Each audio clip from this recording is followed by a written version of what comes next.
preaching in front of anybody. And that's been my life story. I've been running. I've been 100 miles and running. I know that's 100 miles and running. Thank you, Phil. Thank you. Because I tell you what, I don't have nowhere else to go. I know that's right. I can only run but so far until he takes me. And before I close my eyes for eternity, I know that's right. I gotta make this thing right. And it can't come out of fear. Exactly. It just can't. So I'm just gonna be encouraged. I'm encouraging myself. I'm just gonna be encouraged. And not worry about it. I'm not gonna worry about it. So Rest in it. that's right. I'm glad you gave me that message. Cause I ain't been getting no rest. I needed that message to just help me out, but motivate me to rest though. So today I just want to talk about pressing into Yah. Just like I told you, I've been running, but I tell you, when I got to this church, and I was still running. When I got to this church, I was prophesied over, and I realized that those weren't just words. Truth. You know, those what was said. I listened to it over and over again.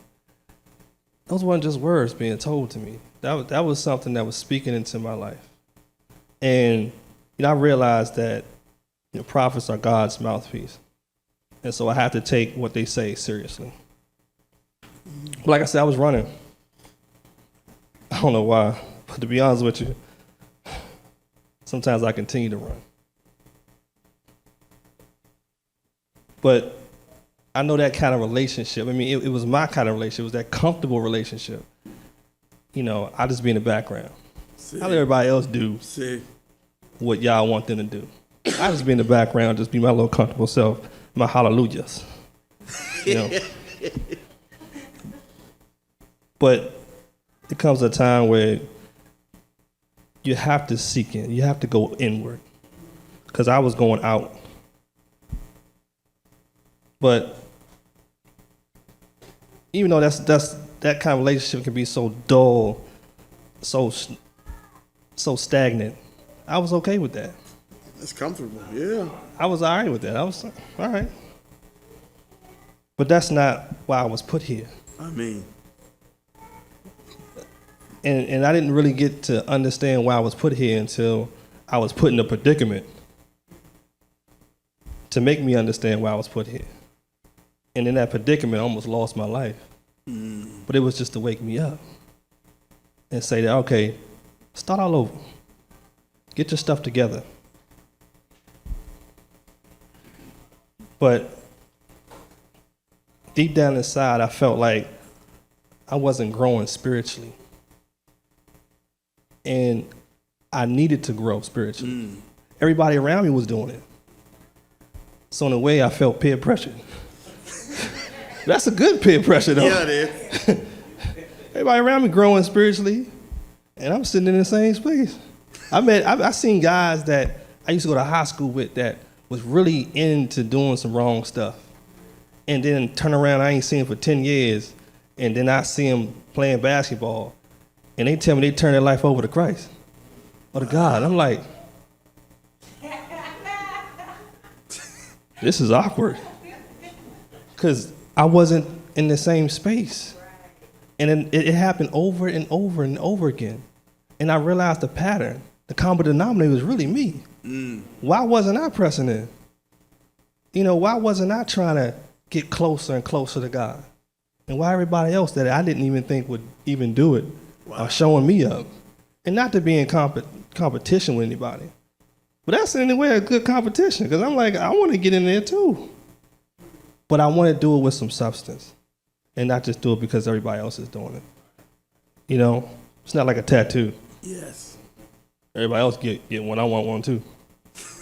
No, that's not what I'm about. But y'all was up to something. And that something included me. I just wanted to make sure that I was ready. But I don't know about y'all, but can you ever be ready for what y'all's gonna give you? Like I said, I'm here, and I got butterflies, but I'm gonna do it. Kicking off my running shoes, I get them all the time. and I'm gonna put my slippers on. That means I'm comfortable. I'm gonna get comfortable with I this. know that's right. So this might not be the last. And it won't. You got that right. So y'all was challenging me to press in. And in order for me to press in, I had to stop running. But from this point on, I just wanted to make a declaration from this point on, I am not running nowhere. I'm not doing it. That's right. I'm serious. I'm dead serious. I'm not running nowhere. And I gotta say it with authority because I ain't playing. This is some serious stuff right here. This is your eternal life right here we talking about. This ain't no fad. I just had to say that. Devil on notice. I ain't running nowhere. That's right. Put him on notice. So I'm all in. I don't know about you. I'm all in. And I just thank for each and every one of y'all for just doing what you do, because in a way you inspired me to take this stand and be all in. Pop, you challenged me though, by even put me out here. But I'm all in. I know I'm all in. I appreciate it. But I realized that my decision to surrender may bring me under attack. I can be in the crosshairs now. That was like, oh, here comes somebody else. Let me go ahead and attack him and shake him up a little bit. But I'm all in. I'm not going nowhere. You know, being under attack can make you feel a little discomfort. You feel like, you know, wow, if I chose to follow Yah, then why do I have so many things hit me just the minute I say I'm going to follow Yah? And it's like, bam, it's instant download. I'm like, okay, all right. But I got to learn to, when even things are just starting to shake me up, to trust him. Yes. Because I know what I signed up for. I signed my name, hey, I'm not surrendering. I'm with you. But I know what that means. Now I'm being under attack. I'm okay with that. I'm not running. I know what I signed up for. And I know that Yah's word will not return void. Amen. I know that. Let's go to Jeremiah 17, 7 and 8. Okay, it says, blessed is the man who trusts in Anani. Anani will be his security. You know, I don't know what other person you would want to secure around you but Anani. But Anani will be his security. He will be like a tree planted near water. It spreads out its roots by the river. It does not notice when heat comes. Oh, my. So that's right there. So I signed up, and I'm going to get attacked. But you know what? Reading this, I ain't even worried about it. Shake it off. Because I don't even notice it. That's a word. And its foliage is luxuriant. It is not anxious in a year of drought, but keeps yielding its fruit. So no matter what no matter how many sides that the trouble wants to come on, I don't have to bow down to that. I can still just say, you know what, I'm gonna keep going in the path that Yah has provided for me, leveled my path, and I can keep on going steady. And it doesn't matter what's being hit on all sides, I can still yield good fruit. Yes. And that's just amazing. I also want to turn to Isaiah 55, 8 through 11.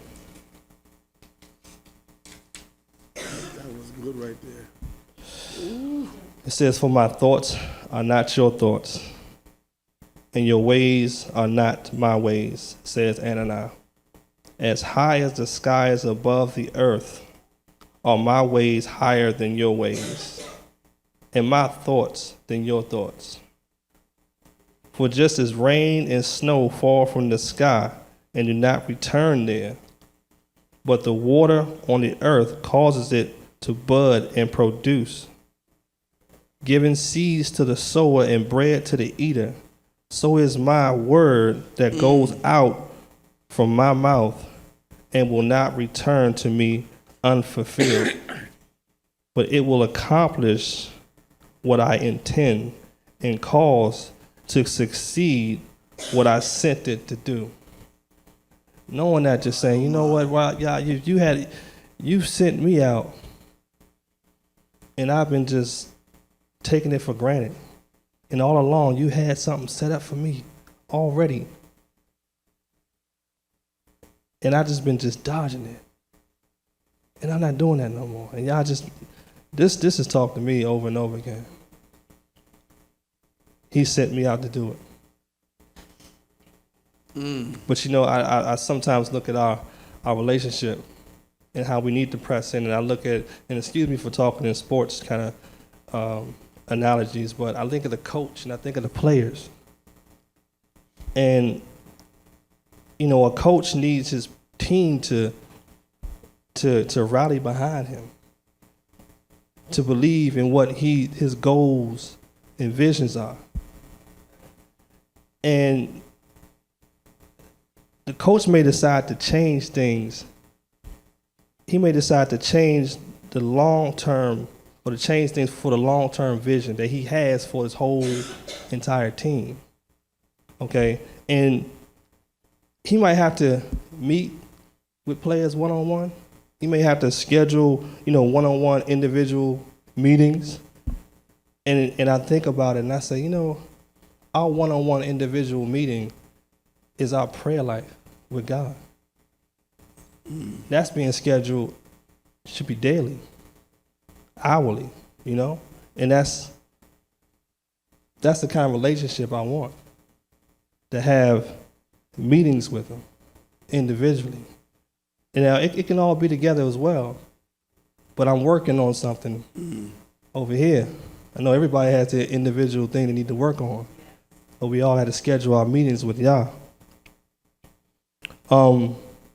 Let's turn to Jeremiah 29, 11 through 14. I think what's deep. What's that? What you just said, that you are the word that was sent forth out of his mouth, and that you will accomplish. That's right. It's That's not gonna powerful. return void. Not gonna return void, Pop. Can't do it. That's powerful. Can't do it. That's powerful right there. I appreciate it. That's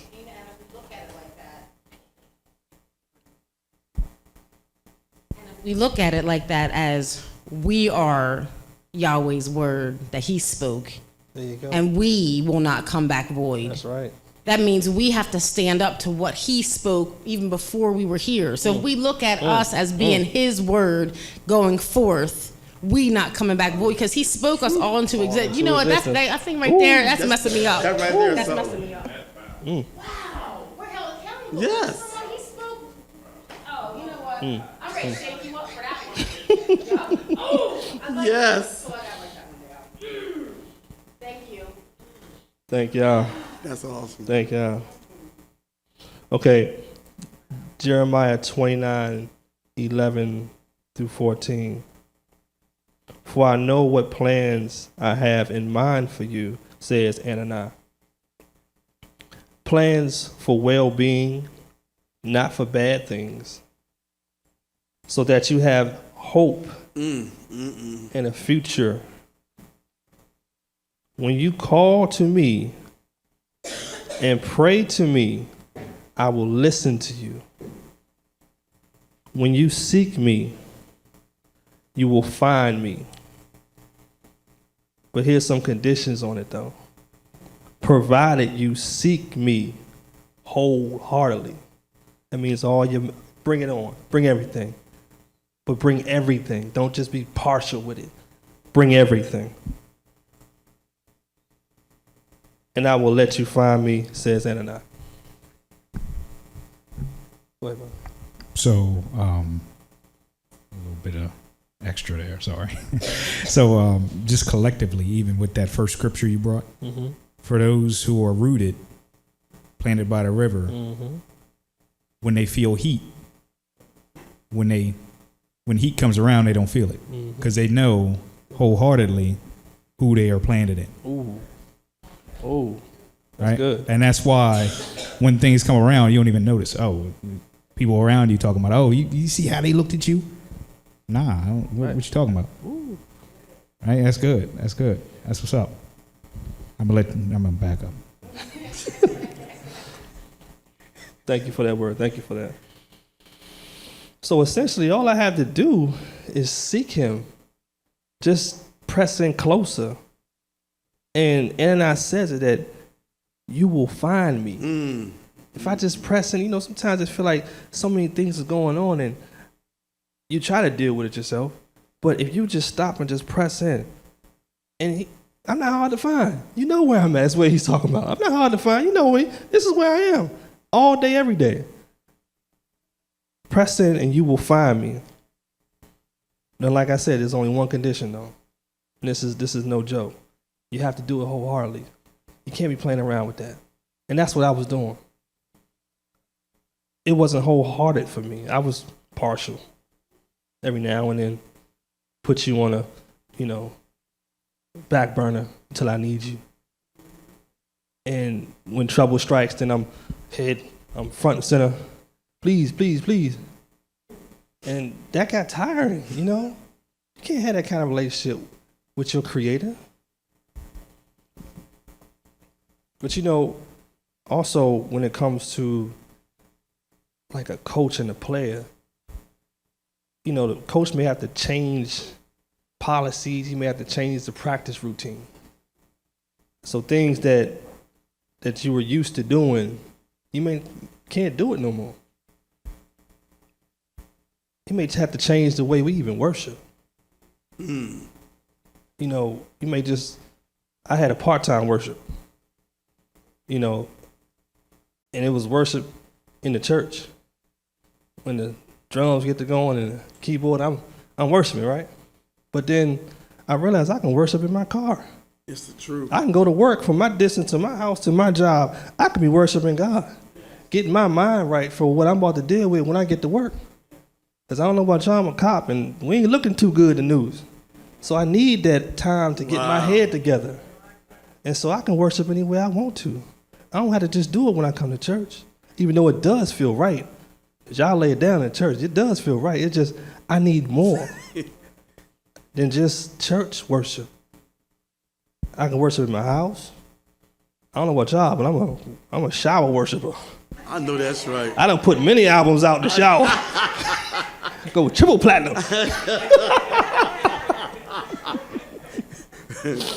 Nah, but I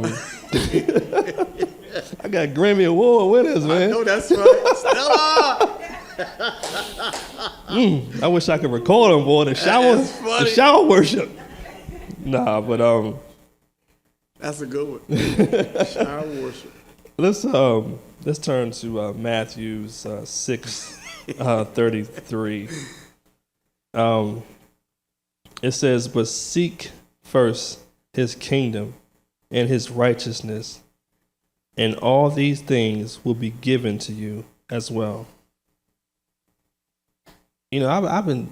If you think about it, you want a nice career, you want a nice house, you want a nice car, you just want to have things, the material things. And to be honest with you, my young mind, I was after that, just trying to get everything, But it was causing me to spin so many circles in my life that I was forgetting. I was just overwhelming myself.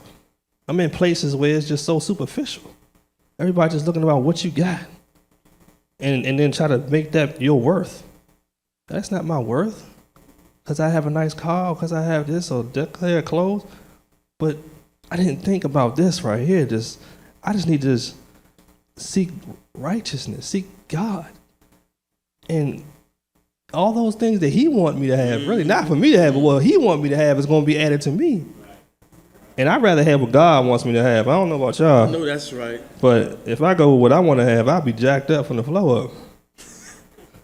I'm just I know saying. you're right. I know you're right, though. I'm just saying. But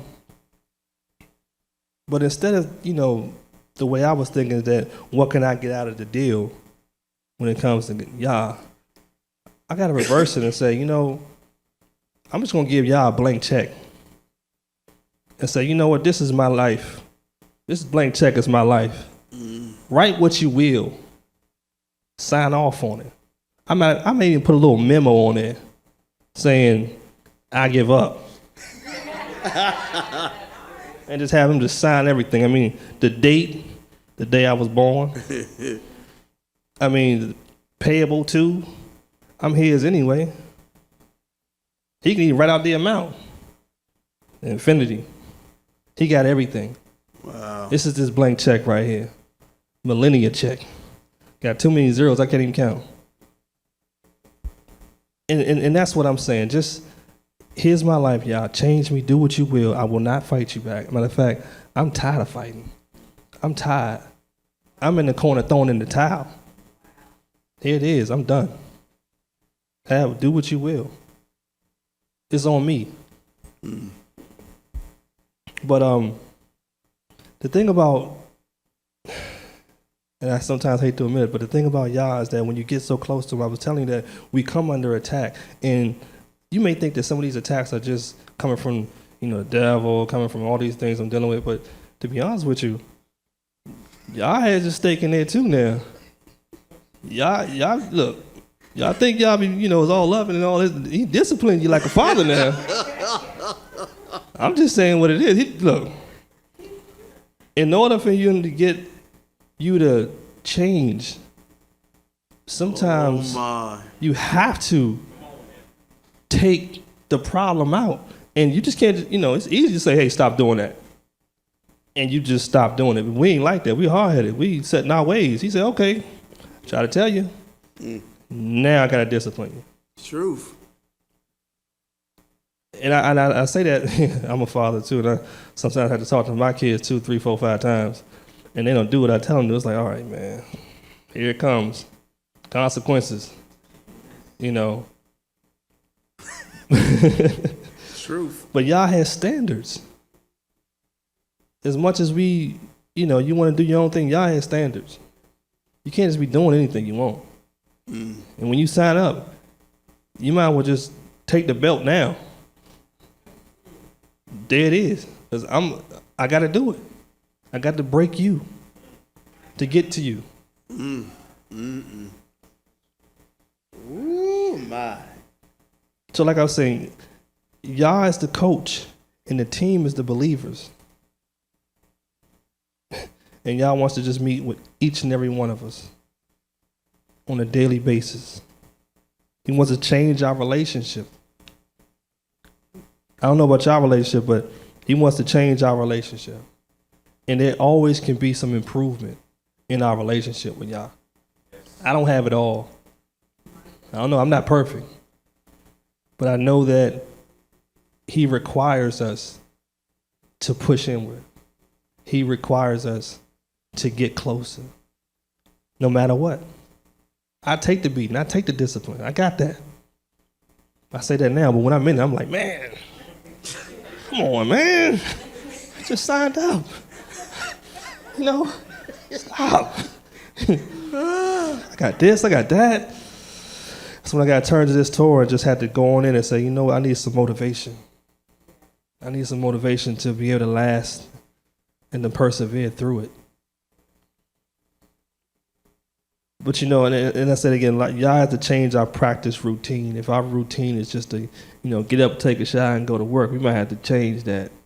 You might have to jump on them knees first and just say, thank you for opening my eyes. I don't care what you and your husband beefing about, but just thank you for opening my eyes. True. I don't care what you and your kids mad about. Just thank you for opening my eyes. The things could have went differently. So many people that checked out this whole year. I mean, you think about it. So many people have checked out. True. And do you know if they had their spirit right with, or their soul right, or their life right with God? I think it's time to put the pettiness away. I don't know about you, but I got some pettiness inside me too. I tell you right now, I'm dragging the bag as I'm standing here right now. This bag is huge, huge bag of pettiness, and I have to remind myself that I need to, just like you say, check myself, and know that I can't wake up in the morning and be mad at nothing. I don't care what my wife said to me. If I'm mad, I know I need to really check myself, because I just woke up.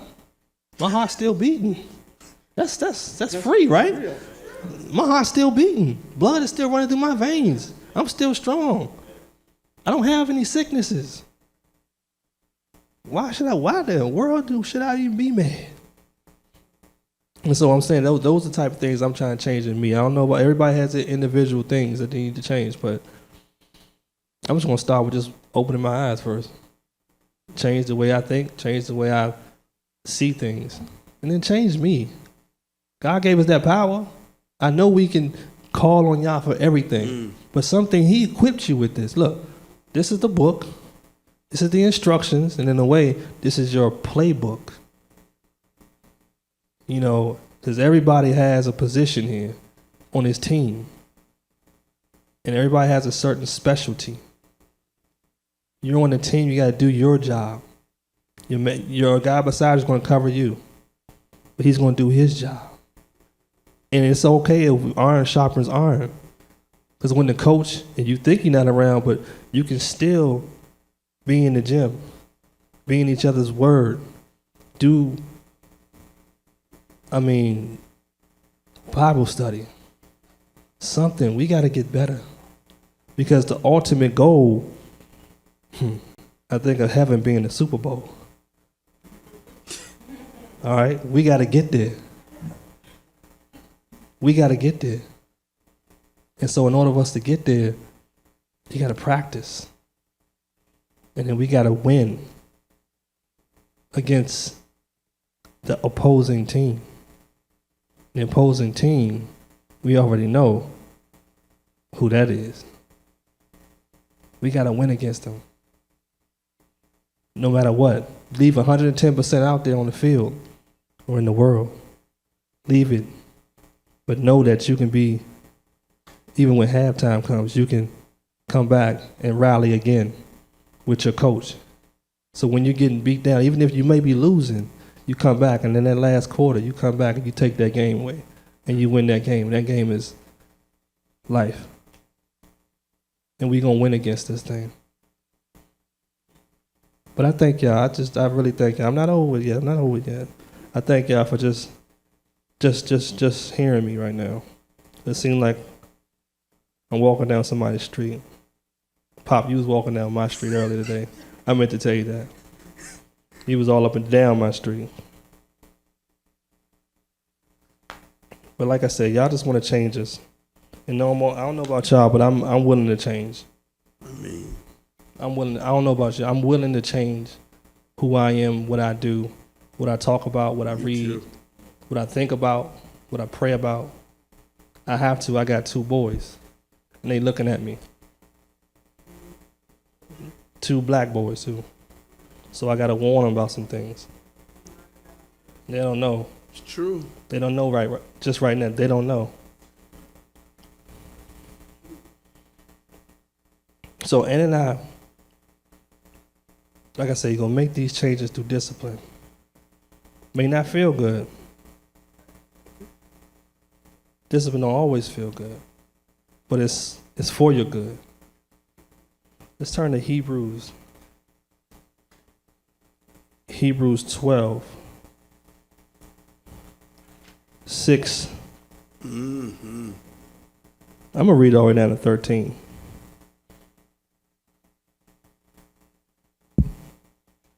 All right. It says, "My son, don't despise the discipline of Anani or become despondent when he corrects you. For Anani disciplines those he loves and whips everyone he accepts as son."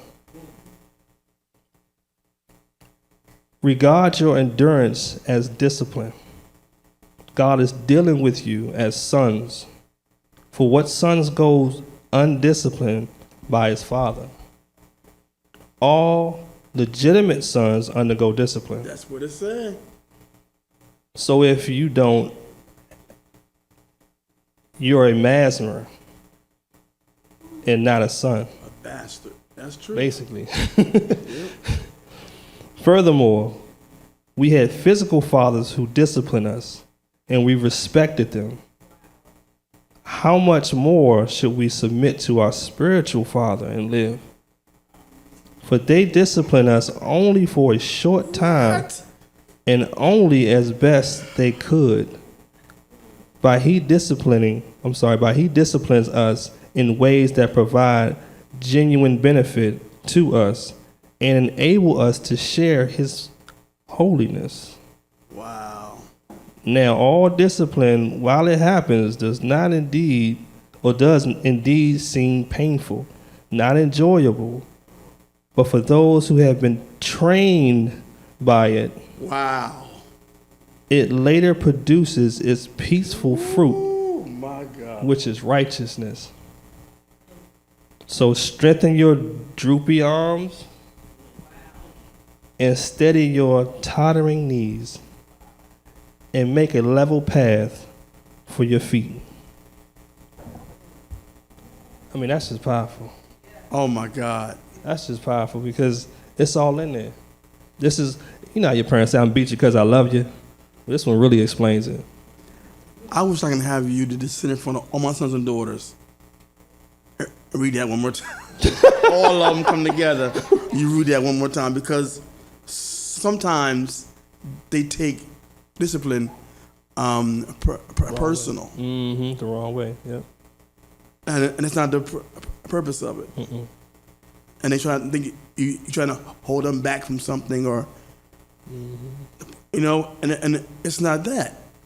It's a spiritual father who knows the right season. Mm-hmm. It's deep. But I tell you though, That was so good. thanks. I think about the discipline, and like you say, when it's happening, when you're getting hit from all sides, you do not like it, but you realize that the end result is to have righteousness. Yeah. That's the goal. So, in your analogy of a coach and players, a lot of what I notice, a lot of the sons and daughters who don't receive correction well, they're not team players, right? Because the coach is there and the coach is analyzing the game, right? We're in there playing it, and we don't see what the coach sees. Yep. So when the coach changes the strategy, we can't buck against the coach, right? If we do that in the real game, we getting benched. Yes, sir. And if you do that in the spiritual game, you will get Yeah. benched, There you go. right? But it's just, we don't get the teachable nature built into us, Right. right? We can't be molded because we've been playing the game for 20 years. I've been saved for 30 years. I know what I'm talking about. It's true. But I mean, that's what it is. Even if you look at it from the coach's perspective, Right. I'm telling you what I see on the court. You don't see it because you're on the court, Yep. but you don't want to take correction so you can win on the court. Ooh. And that's So then you choose to go to another team There you go. and and do learn the all same over thing. again. There you go. Wow. Trade bait. Yep. Trade, baby. And I mean, you see that with players who, Yep. Exactly. I mean, they didn't want to take correction. They didn't want to come to practice. They didn't want to do this. Trade me. They go to another team. They do the same thing. Trade me. Yep. Wow. And now where they at? And broke. Welcome to McDonald's. Can I take your order? Exactly. They ain't got no more money. Nothing. They ain't even doing commentary. Right. This is Nope. ain't nobody asking no questions. Nope. Right. That's amazing. He brought that point up because that was gonna be my next point. But it's all good because you brought it in a little differently than what I would. But I appreciate that. Wow. But and I'm gonna still try to make my point to say that, you know, the team may or may not like what y'all is doing. So us as believers may or may not like what's going on. And even if Yah doesn't even give me another blessing, I'm just blessed just to be here. Even if he doesn't answer another one of my prayers, I'm okay with that. He already died for me anyway. I'm all right. But I realized that in doing so, you know, when it comes to teammates, some may rebel, like you said, some may give up and say, I'm going somewhere else. I'm done with this. While others may just follow Yah's lead. And I want to be in that group right there that follow Yah's lead. Because I realized what I was following, it wasn't Yah's lead, it was my own. And so it started to go in a different direction. So now I need to get back on path and follow Yah's lead. You know, and I like to say this because when you're dealing with problems, you say, you know, I handled this thing with, you know, I endured it with all my blood, sweat, and tears. But you realize that what you just said is that the blood, sweat, and tears was already there because it was Yahweh. It was Yeshua. That's his blood, sweat, and tears. He's the blood, sweat, and tears that you think that you have. It's his. He's the blood, sweat, and tears. He already been there. He already done, or he already did what he did. And so to worry about these problems, say I've struggled through this with blood, sweat, and tears. No, it's already done. Blood, sweat, and tears was already there. Yes. Go ahead, sis.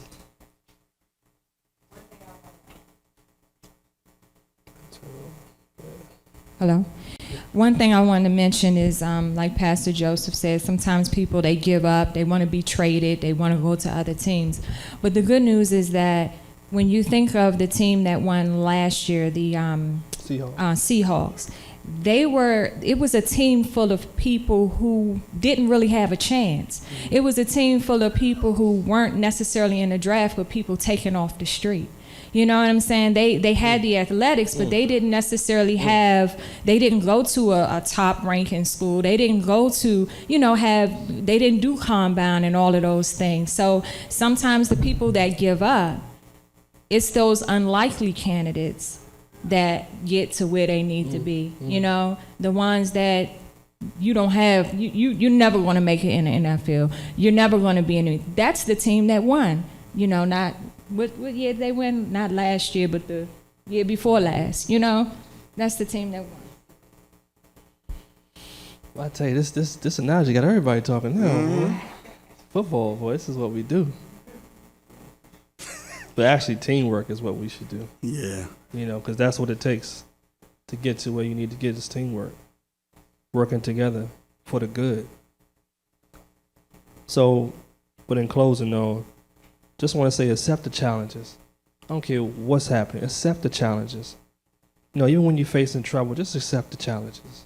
And know that Yah's behind it too. So even though you might get a credit to the devil, Yah's behind it too. And he knows you. He knows your pain. You say, he won't put on me as much as I can bear. Because we may think that we can bear this. Here's our level right here. But Yah saying, I won't put no more on you than what I know you can bear, and what I know you can bear is way over here. And we just think that distance is so uncomfortable. We'd rather not do that. It's almost like running. Like, I think you can run, I don't know, a 13 mile. He said, I run 1 mile. No, I called you to 13 miles. But in our mind, we can't get ourselves wrapped around that because it's too long. But you know what you got to go through to get to that point. You might have to shed a lot of things. Watch what you eat, do everything. Just to get to that level. So God is calling us to get to a higher level in our worship, in everything that we do, in our individual meetings, and how we deal with each other. That's what Yah's wants. He wants us to really get this together. Because there's going to be some things that's going to happen, and we need to wake up about it, that we're going to need each other. Truth. We're going to really need each other. Truth. But don't give up. Know that you're a survivor. And focus on God in order to survive. Press inward. That's all I got. Good word. Son, thank the streamers.